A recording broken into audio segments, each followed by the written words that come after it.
Swimming like a shark in a shrimp tank.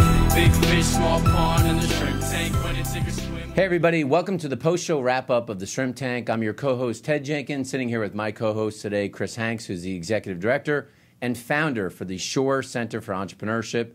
You should always get a replay of all of our broadcasts at shrimptankpodcast.com or download us on iTunes so you can get that MBA in entrepreneurship in your car. We had on our guest today, Tim Ray, who's the CEO and founder of the United Intentions organization. We learned all about positive intentions today. It was a really great interview. Yeah, I found it really intriguing, a lot of the content that we were able to go through on the podcast. But can you explain what is positive intention? Well, an intention basically, Chris, is a thought that hasn't occurred yet. And it's really a steering wheel, or it's a steering wheel for your intention to get what you really want in life. And if you think about having the engine, which is your belief and your energy motivation, but where are you steering it? What direction are you going in? Are you going in the right direction? Your intention is that steering wheel, really, is bottom line for it. Well, you know, there are a lot of entrepreneurs that they build their business and then they might hire an employee or two or a manager.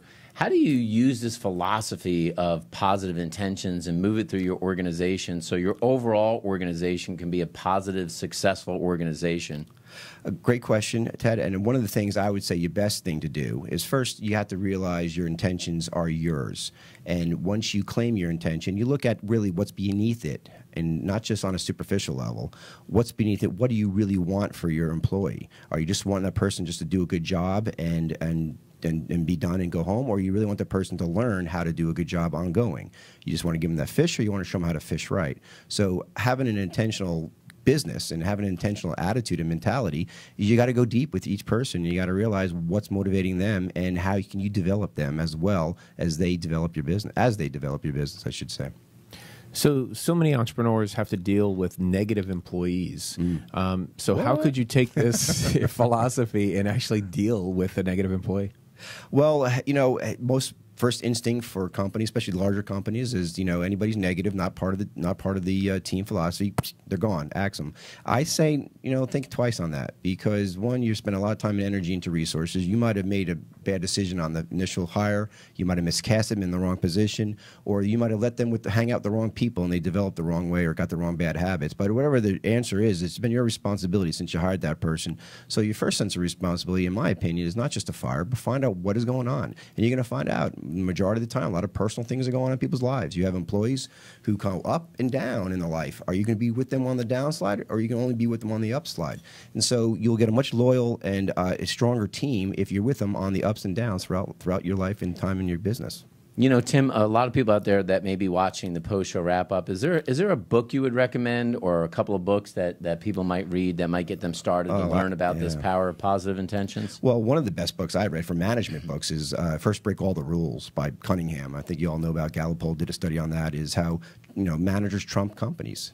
Companies aren't important as much as managers, and it's those positive managers who know how to develop that individual employee to do, and I would do that. And also another book I'd recommend definitely is called The Placebo Effect by Dr. Joe Dispenza. He talks about how you create that state of being, how you create a state of being of that what you really want to experience, and how that attracts your experiences in your life, and you start connecting the dots that, yes, my thoughts come first and my reality comes second. So for folks that are watching the post-show wrap-up today, they may be in a school system, they may have a company or in an organization.